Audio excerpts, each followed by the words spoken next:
Welcome to Main Street Stories. We're back again this week, and we have with us in the studio a gentleman who records video, kind of does what we do, only slightly differently.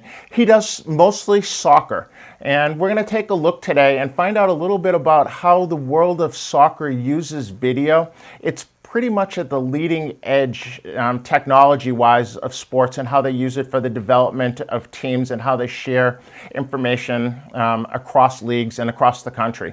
So with us today, without further ado, I'd like to introduce Sean Miller. Welcome, Sean. Thanks, Dewey. Thanks for having me on today. Can you tell us a quick little bit about Upper90 Sports Media? Upper90 Sports Media was brought to fruition about 6 years ago. It was actually just by chance. It was another dad and myself saw one of these camera systems out at the field, and we were amazed at the video that it was capturing. So we purchased one, and we started videoing games, and that's how Upper90 Sports Media was kind of came to be. About 6 months into that, I felt like we really had a gold mine. And I just started filming friends of my daughters, their teams, for their coaches. And it has evolved into what it is today, which we film over 500 games a year plus across multiple sports, but primarily in soccer.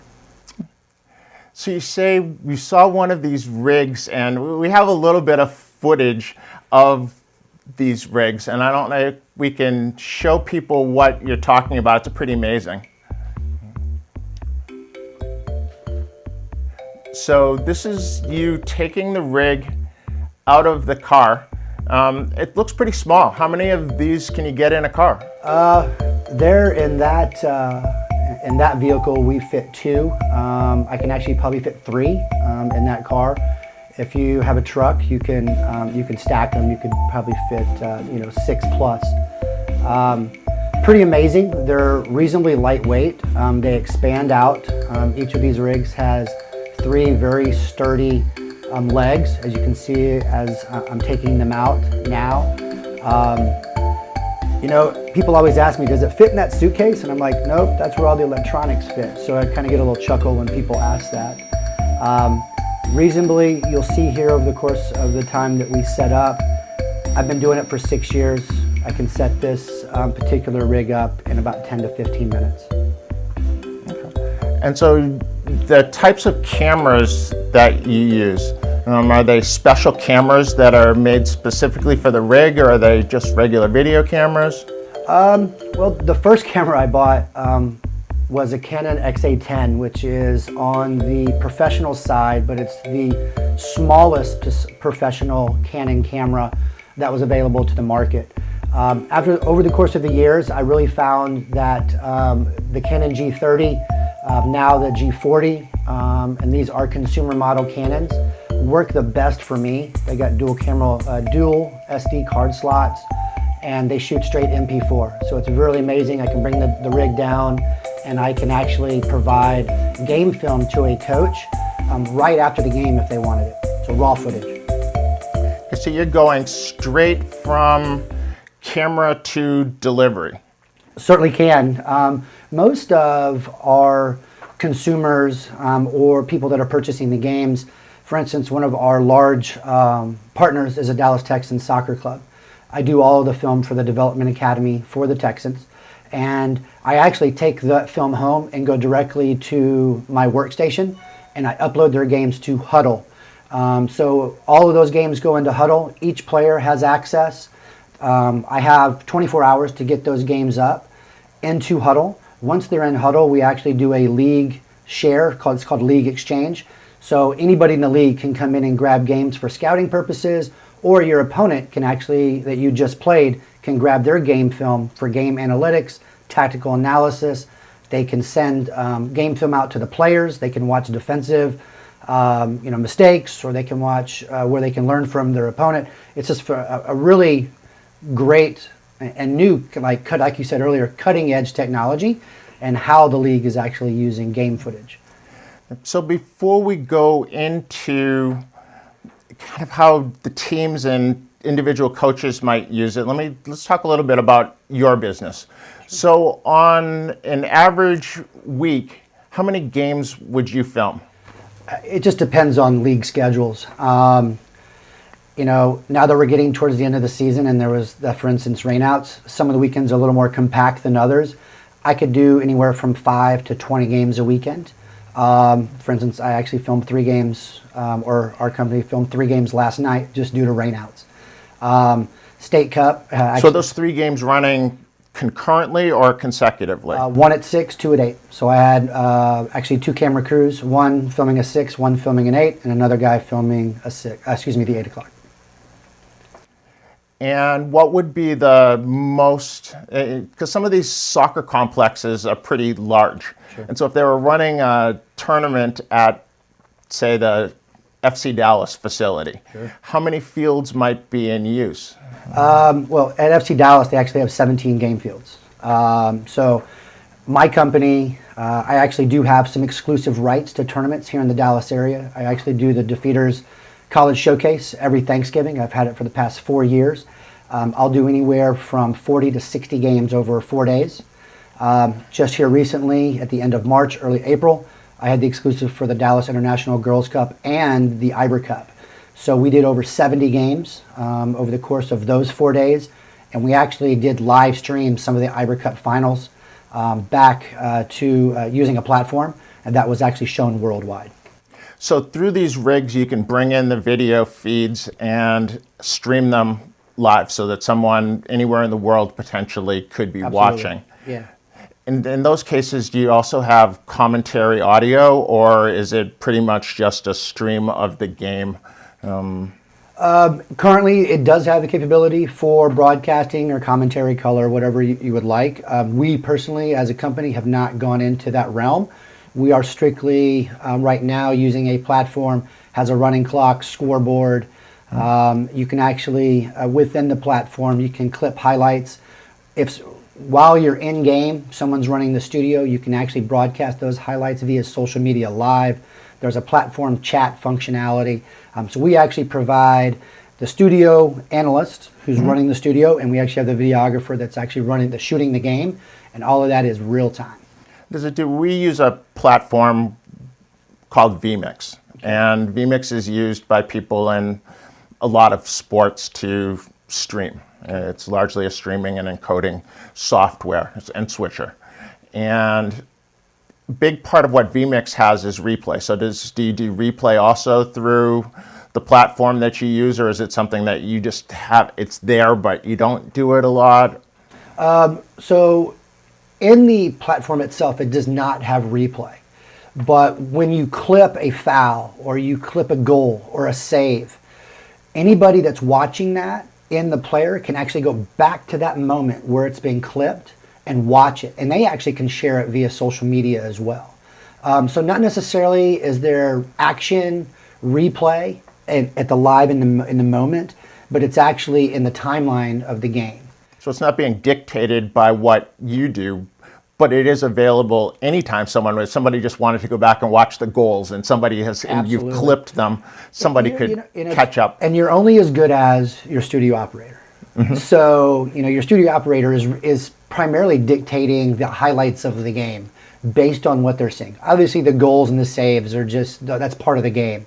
But if they actually get pretty detailed in the fouls, yellow cards, just happen to be a red card, or even substitutions. There's actually, there's a substitution functionality that if number 10 is substituted for number 7 and you put that, it actually comes up on the screen, and all of those facts of the game in which that studio operator has actually noted in the timeline actually come up at the end as kind of like your stat sheet. So you can see how many fouls, shots on goal, shots off target, all of those pieces of the game that are very important to someone who's watching it are actually detailed out at the very end.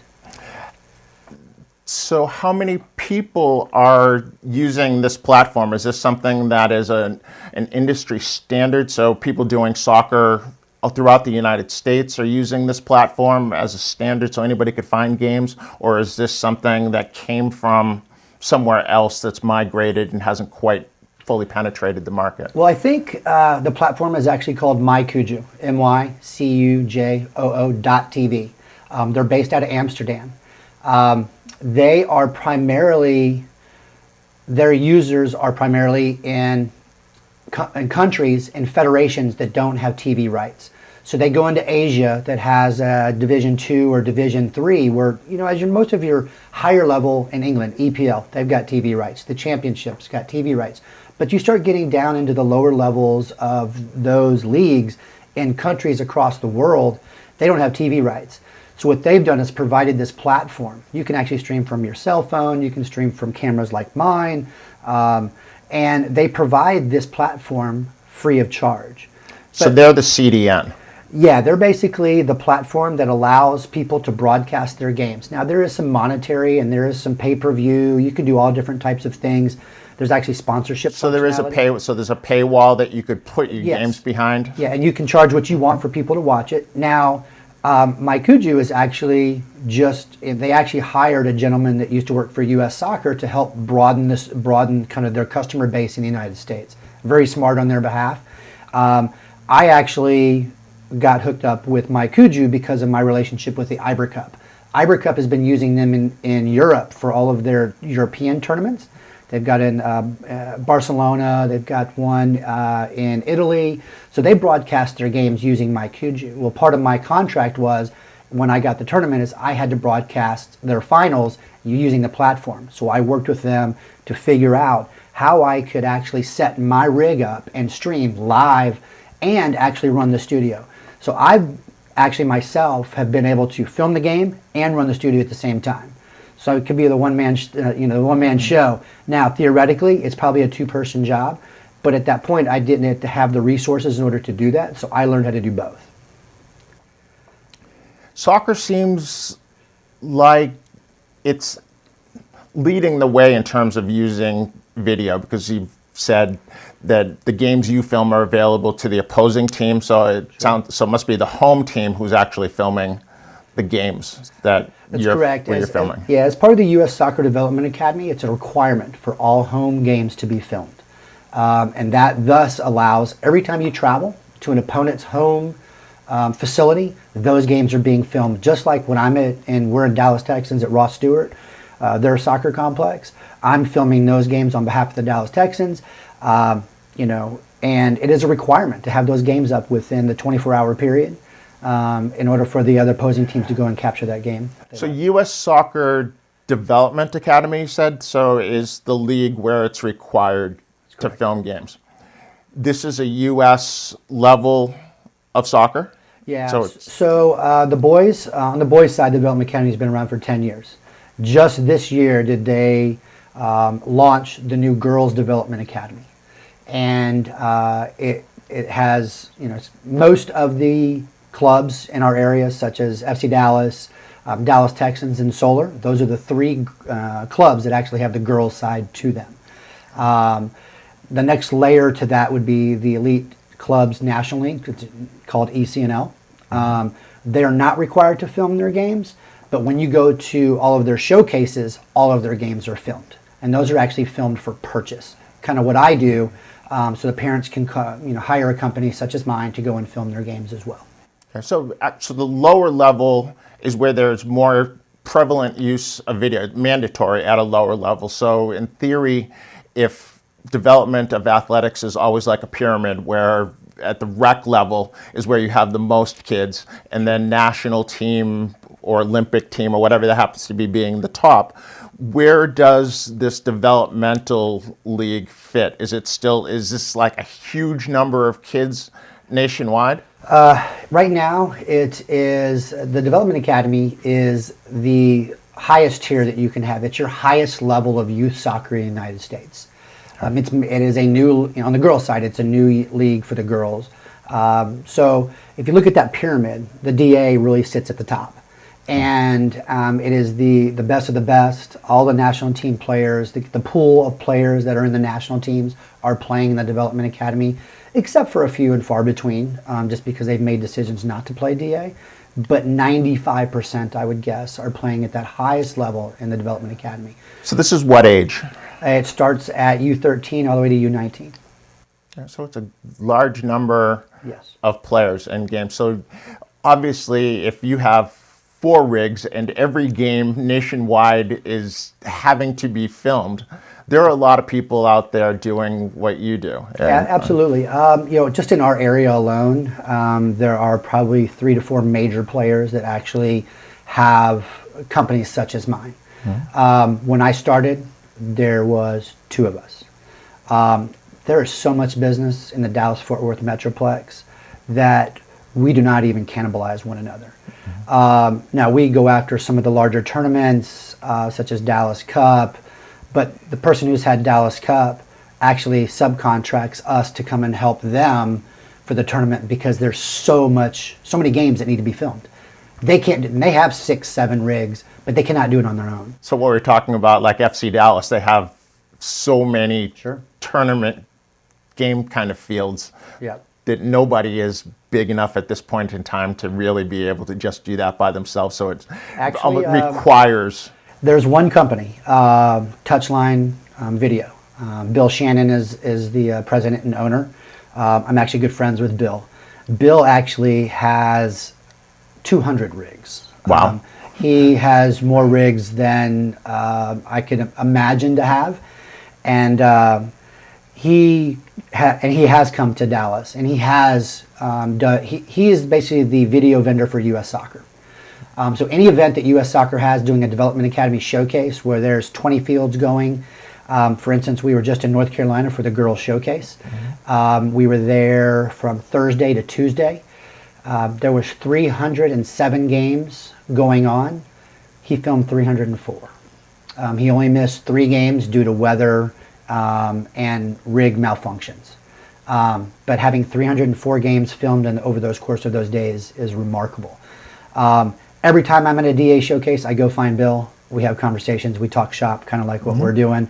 It's one of those fascinating experiences to actually kind of get that. He oozes information, and the way that he's kind of broadened his scope in the United States over the course of I think he's been around about 10 years. Is phenomenal, and every time I get a chance, I always go up, say hello, and just talk shop. I've actually had the opportunity to work for him, do some U.S. soccer events. Just last week we talked. I'm hoping to get to work more with him, just because he's just one of the leader, in our industry, and if I can, get to know him and how he does business, it's only going to help me grow my business. He's offered to help me grow my business, do work for him, but also grow my business at the same time. So it's kind of a match made in heaven. How prevalent is live? So you have the ability to do live. When do you choose to do live versus not choose not to? Most of it is event based, and the event based meaning as part of our contract with a tournament, we would stream finals, or for instance, when I travel with my daughter's soccer team and we go to Colorado, and let's say we're playing Real Colorado, and there are parents that don't travel. I don't actually fly a rig with me, but I bring a smaller tripod, and I actually use the platform on my phone, and I'll set the tripod up and I'll stream the games back to the families that are unable to attend. Now, it's not a rig, but it's, I try to find the most elevated area that I can, and it's basically just for our parents, and they're very, very appreciative of that. We actually have one young lady on our team, her dad is in the military, and so he's in Serbia or he's in Europe, and he's, kind of undercover, but he finds the time, so when his daughter's playing, for instance, went to Real Colorado in November. He hadn't seen his daughter play live in 2 years because he's been in assignment in the military. And so he's back now, but he found me at the first game back and thanked me for streaming that game because it's the first time he's seen his daughter play in 2 years. So there's special moments like that just really allow you to appreciate what you do, but you don't really know the impact that you have. And video, everybody likes to see themselves, but if we can provide that live streaming opportunity, and let's say a family can't attend, or people just want to watch in general. For instance, at Iber Cup, we had Atletico Madrid playing in the final against Soccer's FC from Chicago. Atletico Madrid, the Atletico Madrid, from Spain. There was over 2,000 people watching. Goes into PKs. So it was a phenomenal event. My phone, sorry. Why don't we? Can we hand him his phone? One of the It's a great things. it's a booking coming in. So. It's all good. That. Want me to grab that real quick and turn it on? Oh, my wire. Yeah, but you're wired. I think if. Sorry. No worries. I thought I turned it off. Sorry. No worries. Only in the best sentence of the entire clip. Perfect. There's a booking coming for you. We're not doing this live at the moment. Well, we're doing it live to drive, so you may or may not have just caught what just went on. I may edit it out, or you may not. Or you may just see it. But welcome to the world of live. Yeah, it's funny. We joke about it. But in the business that I'm in the video biz, people will call, text, at the weirdest moments. I think we had this conversation on Sunday. Is 8 a.m. Some games had gotten canceled because of rain, and some facilities were actually closed. And 8 a.m. I'm getting text from managers saying, "Hey, the game's back on." And I'm thinking to myself, well, I've already assigned these camera guys to go other places. So you come into live, and having texts at all hours of the evening or morning and trying to reassign and find coverage for games is reality. It's just reality. So we're going to back up just a little bit. We met each other when our daughters were playing for the same soccer team, and this must have been like 7 years ago or something. Right around there. And so they were just little girls at that point in time, and your daughter was well established on Solar Red, I think was the team. Yeah. And they were one of the best girls teams their age in the country. And at that point in time, I think you had one rig, and I was fascinated by it. Over the years, we've come to talk, and I found that you came to videography through photography, that you had something called Sean Christian Photography was where this started. What was that, and then what was the migration from photography to video like? Funny you should ask. I worked for Hilton for 10 and a half years. And at the end of my tenure with Hilton, I really didn't have a plan. And I started to go back to school. And I actually borrowed my sister-in-law's camera. My youngest daughter at that time was probably 4 or 5, just starting to play soccer. So she actually played on my nephew's boys team. And a lot of family friends were on the team, and it was, my brother-in-law and another really close family member were both the co-coaches. And I was like, well, let me borrow your camera, and I'll just take pictures, because I didn't have a DSLR. I mean, it was a Nikon D5000. I mean, this is how old that was. And that was probably 2 years that she had it. So, I mean, we're kind of dating ourselves now, right? And so I started taking pictures. She only had 2 lenses. And one of them, obviously they're not long. They're like the kit lenses that they come with. And I started taking pictures. And then I just started putting them up on like Shutterfly. And for the parents, good old, plug for Shutterfly. And the parents were like, these are amazing. These are good pictures. And I was like, I have no idea what I'm doing. I'm just framing things. I just have an eye for, being able to catch kids in action, because I have a distinct passion for the game of soccer. I love the game of soccer.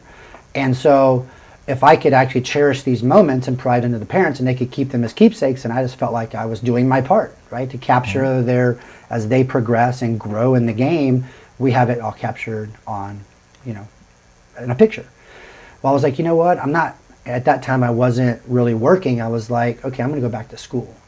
So I went and took an intro to photography class. Bird Williams, who's a storied professor at Collin County, He's been published in magazines. He's written articles. He's the head of the photography department. So I happened to get him in my class as my instructor, professor. And he basically taught us how to use the camera on every function, aperture, all the different settings. So got our tax return. I went and bought a D7000. And so I just started shooting. I bought some lenses. I started doing basically family shoots, for the kids, go out to Adriatica, go to different places in the Metroplex, take pictures. I started going on photo walks with some of the, Arlington camera, competitive camera. They have what's called photo walks. You meet at a location such as the Arboretum, and you just walk around with other photographers, fellow people that love photography, and you take pictures of flowers, animals, whatever it may be, car shows. You just take pictures. And so I just started to kind of rub elbows with guys that were professionals. I actually did my aunt's wedding. So now I have in my portfolio, I have some wedding photos, which people start to see those. So I started booking weddings, and it just evolved. And then all of a sudden I have a website. I, started selling photos, started doing action photos for sports. And, but the one thing that really was my crutch was post-production. Spending time in the lab, actually, after you've taken 2,000 photos, picking 300, and then editing them to where they need to be for the consumer or for your client. It just killed me. And so at that point, I was getting asked to come and do sports shots in soccer for people, for college recruiting or just for memories. And that's when the Solar Red days, it was actually myself and the head coach of that team are the ones who was a dad at the time also, of one of the, probably the best player on the team. We said, we're going to buy this rig together. And so we bought the rig. 6 months later, I paid him his portion back and said, I'm starting a business. And what I really liked is at that time I was doing photography, I was also coaching. So I had coached at Defeaters, kind of part-time. And so I was just meeting, and I really had a vast network of coaches because I played, my kids played, I coached, I've managed, and I've built a lot. I've got 3 children. So as those kids have gone through the cycle of soccer, I've met a ton of coaches. And so I continue to have those relationships. A lot of those guys are in and out of the business, as soccer coaches are, or they've gone to take on greater roles at some of the soccer clubs in our area. And so when that happens, then you can come in and you actually can pitch your business to the club. And so I've gotten some club business that way as well. So that's kind of how it evolved from photography into videography.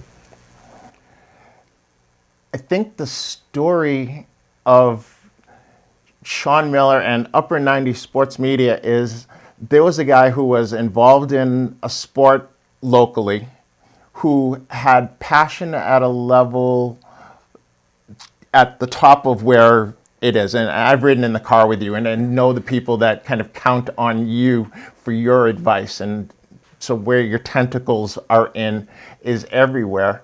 And this gives you an opportunity to help young people pursue what they're doing. So helping the coaches do a better job of coaching, help kids and people who aren't there see the kids play. Do you do things like college highlight videos and things also? Is that? Yeah, that is a piece of our business that is very prominent in what we do. I think my passion for the game started way prior to me even doing video or photography. It started when, it's funny, people ask, so when did you start playing soccer? Well, I didn't start playing soccer until I was 14. And that was that's very late, actually. And this is, late 80s, early 90s. Played through high school, played at Stephen F. Austin. But I always had a distinct passion for the game, and that was actually brought on from my fellow classmates and what they felt of the game, who I'm still in contact with. And I really thank them for bringing me close to this sport that I now love with all of me. But part of my business is, helping young student athletes get to the next level. And that's going out and filming their games and putting together these highlight reels. That's just a snippet of what they can do. And really what we do at Upper90 Sports Media is build these highlight videos to kind of whet the taste buds of the college coaches, let them come see those young athletes in action, or if they ask for a full or half game, we certainly provide those as well. But it is an essential piece of our business, and that's one of the ways that we try to give back to the sport and helping these young athletes, continue their soccer journey and playing college soccer. We've actually had some kids, some younger, I say younger adults, meaning 18 plus, that we've helped actually go pro. So it's an essential piece of what we do, and that's one of the things that are more fulfilling in what we do, is helping young athletes get to the next level that may have not have had that opportunity if they didn't have video, and we're just blessed to be able to put that together. I'm going to ask both of my last two questions in one. First of all, where do you see video going in the world of soccer particularly, but in youth sports? And secondly, if someone were to have a young soccer player that they needed help and felt like video could help them, what would be the best way to reach out to you? First and foremost, you can reach us at upper90sportsmedia.com. We have contact us on that page. My phone number is on that page. Be more than happy to help anyone video their team, their club, their league, their tournament. We can do it all. Is that within Dallas area or worldwide? If you need something filmed somewhere, I know somebody. If we can't do it here locally for you and you need somewhere nationwide, I can point you in the right direction. That's part of what we do. Just because we can't do it somewhere else doesn't mean that we can't help you get what you need. And that's, kind of one of the things that we do is, just because we can't do it doesn't mean that we're not going to help you get where you need to be. And, we provide a service, but we also want to assist people that that need our help. And it just may not be locally, it could be nationally. Where's video headed? Video is on the cutting edge right now. I see video heading to live streaming. I see video going into another realm of performance analytics. So actually having a video analyst that analyzes the video and breaks it down based on what the coaches and what the club methodology or what they're looking to do and to create with those teams and how you want them to play. Because the Dallas Texans plays different than Solar. Solar plays different than FC Dallas. They all have their own systems of play, and film can be broken down in so many different ways. I see the evolution of this, it just not being DA that's filming games. While I am very appreciative of the opportunity to film video for DA, I think that every team should have games filmed, from even in the recreational age groups. I actually have a partnership with Colleyville Evolution, which have some classic league teams, but majority of their teams are in Plano competitive leagues. I film 20 games a year for them alone. Every one of their teams gets a game filmed. And that's ranging from 07s, which are U11s, all the way to U18s. And so they've made it a part of their DNA at the club to have games filmed so that those teams can at least watch themselves once a year. Now, what do they do with that? They sit down and they have chalk talk, or they sit down and have video analysts. Their coach sits down with them and they watch it. And they can learn from their mistakes, but they also learn from the things that they do well. So I really do see there's an evolution of video. We're just on the verge of it just kind of mushroom cloud and kind of blowing up. But we're on the cutting edge. We're doing things in soccer that a lot of other sports are not doing, and that's very, very exciting. Why? Magic question. Always why. I think there are other sports that use video, but what I have seen in the evolution of video in the past 4 to 5 years is there are professional teams using video. Manchester United, Man City, they actually have video analysts that are live coding the games during the game. They have 4 analysts. And at halftime, they're bringing iPads to the coaches and they're watching who their opponents are doing, what the tendencies of players are doing. Now that's at your highest level. And you're starting to see the MLS. There's, to my knowledge, there's only 3 MLS clubs that do not have video analysts currently on staff today. I did have the opportunity to attend the United Soccer Coaches Soccer Convention. It's an annual soccer convention. 15,000 coaches and soccer enthusiasts just converge on a city for a weekend of classes. The MLS draft is there. The NWSL women's draft is there. Well, I got to attend a breakout session by Oliver Gage. He's actually the video analyst for the Houston Dynamo. And I sat in on, and this was 2 years ago, and sat in on his session. And it was just almost like earth-shattering for me that someone was actually taking video and breaking it down. And ever since then, I've just been enamored by breaking film down. So I've taken that as part of Upper90 Sports Media. I don't actually use the very expensive system that they're using, but I actually break it down in what I use as Final Cut Pro. And I break it down based on, and I have a conversation with coach and possibly the technical director at the club, and I break it down on what they want. So if it's how many times the goalie touched the ball or how many times there was a shot inside the 18 or whatever the specifics are, and I can break video down that way as well. The evolution of that is the game is evolving and so is video. So it's very exciting to kind of see the evolution of where the video technology is going these days. Sounds like the future is bright for someone in the video world, for soccer. At least. Video is a tool which can be used in so many different ways. You know, one of the things that I will say is while we are kind of leaders in use of video, it's not used across the board. So there's so much opportunity for video to grow in soccer and in youth sports. While soccer may be mandated by the DA for games to be filmed, I still see a greater opportunity for the clubs to be using it even more. So while the games are being filmed, right, is there more opportunity for the players to watch it with a more focus on game analytics? Because you can watch a game all day long. But when you start giving players homework, when you start having players journal the game and tendencies and watching scout film for opponents, and you're allowing these young, impressionable minds to become students of the game. So the evolution of video is there's a player of the game, there's a coach of the game.